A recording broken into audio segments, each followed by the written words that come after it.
Hi, my name is Dallas Kerr. I'm a Red Seal journeyman electrician in Regina, Saskatchewan, Canada.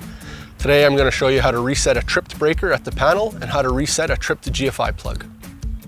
It's happened to all of us. We're making that tasty bowl of popcorn and the breaker goes. Pain in the butt. Now we got to go down to the panel, flip it on. I'll show you what to look for. So at the panel here, we want to check the label of the panel here, or the breakers. We can see that this one is on. The one that's tripped is in the opposite direction, which means it's off. You always want to check your panel breaker labels to make sure you know which way is on or off.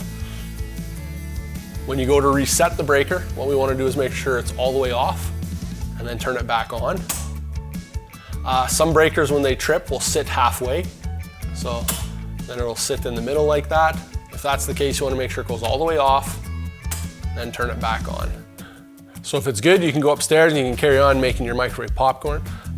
If you find you're having to go and reset the breaker often, or you can't get it to stay reset, you should call a professional electrician like Kerr Electric to come and take a look at it for you.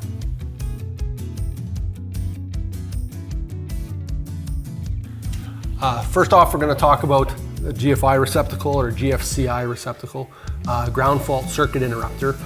You'll find these in your bathroom, in the kitchen, outside, anywhere where there's water. They're designed to turn off if water comes in there so that nobody's electrocuted. In this case, it's tripped. The red light is on. You can see that the reset button is popped out. That means that it's tripped out. If we put our plug tester in, we'll notice there's no lights on. It means there's no power in the plug.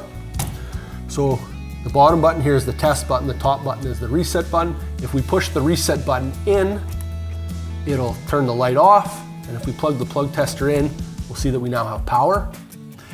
If I hit the test button,